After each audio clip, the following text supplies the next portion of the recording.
రాష్ట్ర సమగ్ర వార్తావాహిని APTV news. APTV news కు స్వాగతం. ముందుగా హెడ్లైన్స్. ఏ ముప్పునైనా ఎదుర్కొంటాం, పాకు ప్రధాని. రాజకీయాల్లోకి కొత్త జనరేషన్ రావాలి, రాహుల్ గాంధీ. మీ సమస్యలు తెలుసుకునేందుకు నేరుగా వచ్చే సీఎం చంద్రబాబు. ఇది భారత్ సమ్మిట్ కాదు, కాంగ్రెస్ సమ్మిట్, కేఏ పాల్. పహల్గామ్ ఉగ్రదాడిపై పాకిస్తాన్ ప్రధాని షెహబాజ్ షరీఫ్ మౌనం వీడారు. దేనికైనా సిద్ధమని, భారత్ నుంచి వచ్చే ఏ ముప్పునైనా ఎదుర్కొంటామని వ్యాఖ్యానించారు. పహల్గామ్ ఉగ్రదాడిలో 26 మంది మరణించగా భారత ప్రధాని నరేంద్ర మోదీ ఉగ్రవాదులకు తగిన శిక్ష విధిస్తామని హెచ్చరించిన విషయం తెలిసిందే. మోదీ వ్యాఖ్యలపై షరీఫ్ స్పందిస్తూ నిష్పక్షపాత విచారణకు సిద్ధమని, పాకిస్తాన్ సార్వభౌమత్వాన్ని కాపాడతామని పేర్కొన్నారు. జమ్మూ కాశ్మీర్లోని బందిపారా జిల్లాలో శుక్రవారం ఉగ్రవాదులు భద్రతా దళాల మధ్య జరిగిన కాల్పులు ఎన్కౌంటర్కి దారితీశాయి. కుల్నార్ బాజిపోరా ప్రాంతంలో ఉగ్రవాదులున్నారనే నిఘా వర్గాల సమాచారం మేరకు భద్రతా సిబ్బంది కాటన్ సెర్చ్ ఆపరేషన్ చేపట్టారు. ఈ ఆపరేషన్ సమయంలో ఆ ప్రాంతంలో నక్కి ఉన్న ఉగ్రవాదులు భద్రతా దళాలను చుట్టుముట్టి కాల్పులకు తెగబెట్టారు. దీంతో సైనికులు అదే దిట్టుగా ప్రతీకార చర్యకు దిగారు. ఇరు వర్గాల నడుమ పెద్ద ఎత్తున కాల్పులు జరిగాయి. ప్రస్తుతానికి ఎటువంటి ప్రాణ నష్టం జరగలేదు. ఈ ఘటనకు సంబంధించిన మరిన్ని వివరాలు తెలియాల్సి ఉందని భారత ఆర్మీ అధికారులు తెలిపారు. ప్రజాస్వామ్య రాజకీయాలు ప్రపంచవ్యాప్తంగా మారిపోయాయని, 10 ఏళ్ల కింద నాటి పరిస్థితులు ఇప్పుడు లేవంటూ కాంగ్రెస్ అగ్రనేత రాహుల్ గాంధీ వ్యాఖ్యానించారు. హెచ్ఐసిసిలో కొనసాగుతున్న భారత్ సమ్మిట్కు ఆయన ముఖ్య అతిథిగా హాజరయ్యారు. ఈ సందర్భంగా మాట్లాడుతూ ఇప్పుడంతా మోడర్న్ రాజకీయాలనని, ఆధునిక సోషల్ మీడియాతో అంతా మర్చిపోయిందంటూ చెప్పుకొచ్చారు. నిన్ననే ఇక్కడికి రావాల్సి ఉన్న కాశ్మీర్లో వెళ్లడంతో రాలేకపోయానని తెలిపారు. I would say a decade ago simply don't apply anymore. Sometimes when I speak to younger members of our party, what was effective 10 years ago, the tools that worked 10 years ago simply do not work anymore. They cannot face the concentration of capital, modern media, modern social media. KCR సభ కోసం కాంగ్రెస్ నాయకులు ఎక్కువగా ఎదురు చూస్తున్నారు. కేసీఆర్ ఏం మాట్లాడుతాడని కాంగ్రెస్ నాయకులకు tension మొదలైంది. కాంగ్రెస్ నాయకులు tension పడకండి, వచ్చే ఎన్నికల్లో అధికారంలోకి వచ్చేది బీఆర్ఎస్ పార్టీని అంటూ హరీష్ రావు వ్యాఖ్యానించారు. నాయకుల్లో కూడా టెన్షన్ స్టార్ట్ అయిపోయింది. ఏం టెన్షన్ స్టార్ట్, మీరు ఏం తంటాలు పడ్డా ఖచ్చితంగా మళ్ళీ వచ్చేది ఈ రాష్ట్రంలో బీఆర్ఎస్ ప్రభుత్వం. 600 అయినా ఈ రాష్ట్రంలో మళ్ళీ బీఆర్ఎస్ ప్రభుత్వం అధికారంలోకి వస్తుంది, ప్రజల ఆకాంక్షలు నిజం చేస్తుంది. జిల్లా పర్యటనలో భాగంగా మత్స్యకారుల సేవలో పథకాన్ని ముఖ్యమంత్రి చంద్రబాబు నాయుడు ఈరోజు శనివారం ప్రారంభించారు. ఈ సందర్భంగా సీఎం మాట్లాడుతూ టీడీపీకి వెనుకబడిన వర్గాలే వెన్నెముక అని పేర్కొన్నారు. స్థానిక సమస్యలు, పేదల కష్టాలు చూసినని, కొందరు జాలర్ల ఆదాయం కూడా కాజేస్తున్నారని తెలిపారు. మత్స్యకారుల జీవితాల్లో వెలుగులు తీసుకొస్తానని స్పష్టం చేశారు. ఎన్ని ఇబ్బందులున్నా మత్స్యకారుల సమస్యలు పరిష్కరిస్తానన్నారు. గత ఎన్నికల్లో వెనుకబడిన వర్గాలన్నీ కూటమికి అండగా నిలిచాయని, వెనుకబడిన వర్గాల కోసం మరిన్ని కార్యక్రమాలు తీసుకొస్తామని సీఎం చంద్రబాబు వెల్లడించారు. చనిపోతాయంటే 2 విధాలుగా ఉంటుందని వాళ్ళు చెప్పారు.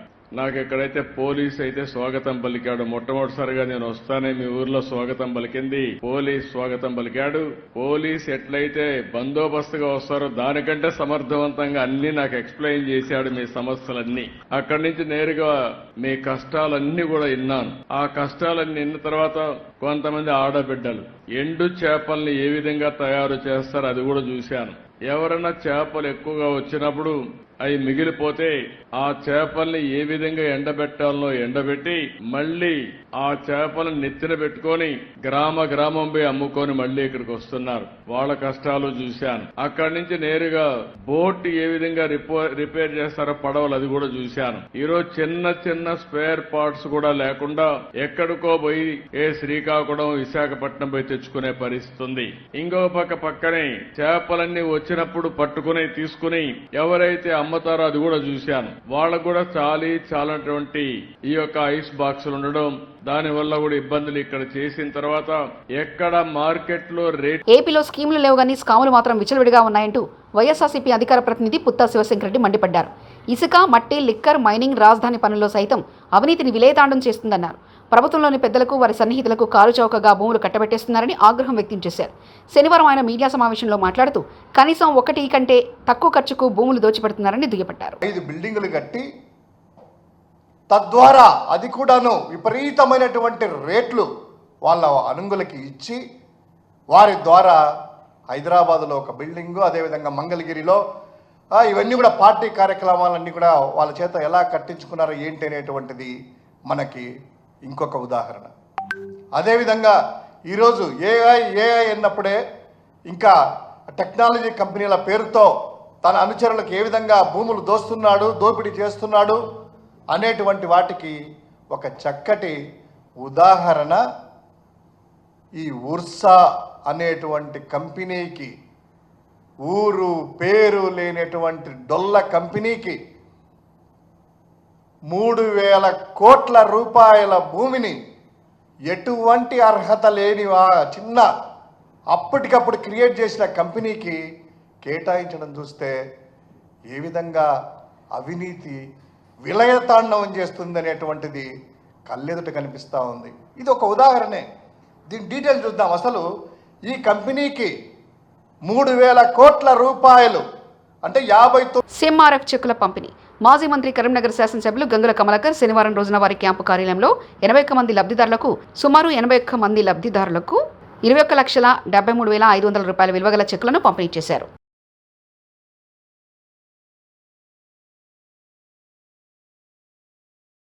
తిరుమలలో భక్తుల రద్దీ భారీగా పెరిగింది. వారాంతం కావడంతో శ్రీవారి దర్శనానికి భక్తులు పోటెత్తారు. పహల్గాం ఉగ్రదాడి ఘటనతో అప్రమత్తమైన పోలీసులు అలిపిరి తనిఖీ కేంద్రం వద్ద క్షుణ్ణంగా తనిఖీలు చేపట్టారు. దీంతో గరుడ కూడలి వరకు వాహనాలు బారులు తీరాయి. భక్తులు గంటల తరబడి వేచి చూడాల్సిన పరిస్థితి నెలకొంది. కోనసీమ జిల్లాకు చెందిన ఫిర్యాది ఒక కంపెనీలో పనిచేయి నిమిత్తం విజయవాడ వచ్చి వెటనరీ కాలనీలోని ఓ హాస్టల్లో ఉంటున్నట్లు, ఈ క్రమంలో 2 నెలల క్రితం ఫిర్యాదినికి లవ్లీ డేటింగ్ యాప్లో చౌదరి అనే వ్యక్తి పరిచయమై తాను విజయవాడ పెద్ద బిజినెస్ చేస్తున్నట్లు, అతనిది విశాఖపట్నం అని చెప్పి కొద్ది రోజుల క్రితం టెలిగ్రామ్ ద్వారా మాట్లాడుకున్నారు. 21/4/2025 తేదీన ఫోన్ చేసి హోటల్కి రమ్మని చెప్పగా మరుసటి రోజు అనగా 22/4/2025 తేదీన వెళ్ళినట్లు, అక్కడ మాట్లాడుకునే సమయంలో బలవంతం చేయాలని ప్రయత్నించగా ప్రతిఘటించినట్లు, ఆ సమయంలో తన జేబులో కత్తిని తీసి బెదిరించి తన వెంటి మీద ఉన్న చైను ఉంగరాలు లాక్కున్నట్లు తెలిపారు. ఎవ్రీడే ఫోన్లో మాట్లాడుకుంటూ అట్లా చేసుకుని 21వ తారీఖు నాడు మన ఫోన్లో మాట్లాడుకుని 22వ తారీఖు నాడు కలుస్తామని చెప్పేసి ఇద్దరు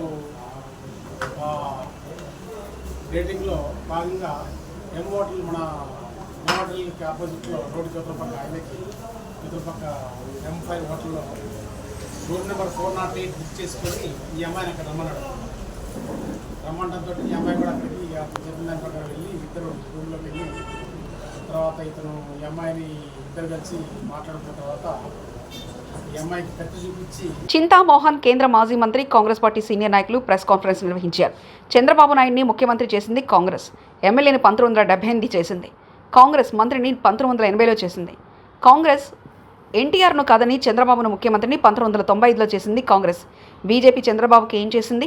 ఎన్టీ రామారావును దించి తెలుగుదేశం పార్టీని చంద్రబాబు నాయుడు లాక్కుంటే ఎన్టీ రామారావు గారు పివి నరసింహారావుకు ఫోన్ చేసి మీ పార్టీలో అలయన్స్ పెట్టుకుంటారని చెప్పాడు. నిన్న మొన్న ఎవరో ఒక ఆయన చనిపోయాడు, నాయుడు గారు పేరు ఏదో పేరు, ఆయన పేరు మా మిత్రుడు కూడా, తిరుపతి మిత్రుడు కూడా ఇక్కడికి వచ్చి ఆయన పలకరించిపోయింది. ఆయన చచ్చిపోయింది తెల్లారే, ఏదో పేరు నాయుడు గారు పేరు చౌదరి, వీరయ్య చౌదరి.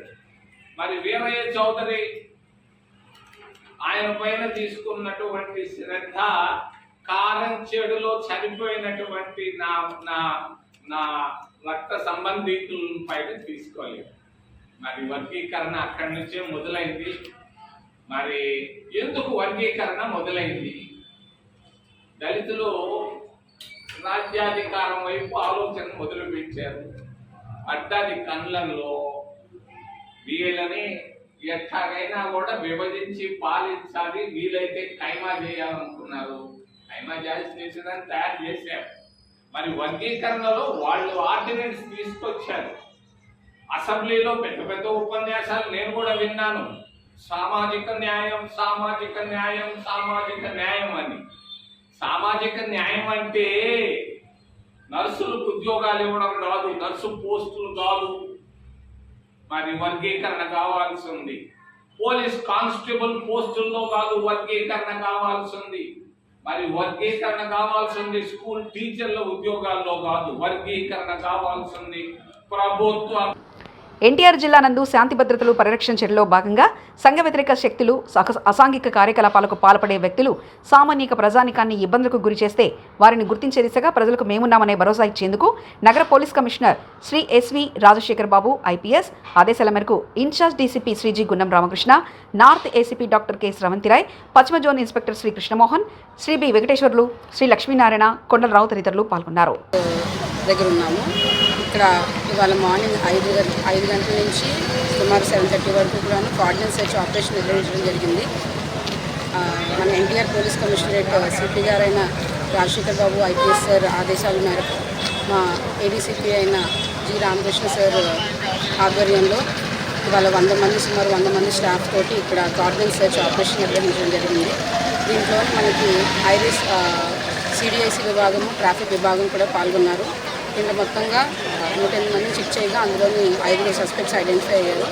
అలాగే వెహికల్స్ అన్నీ కూడా చెక్ చేస్తే నెంబర్ ప్లేట్స్ లేనివి కానీ, రికార్డ్స్ లేనివి కానీ, ఇల్లీగల్ వెహికల్స్ కొన్ని మనకి దాదాపు సుమారు 16 బైకులు గట్రా సీజ్ చేయడం జరిగింది.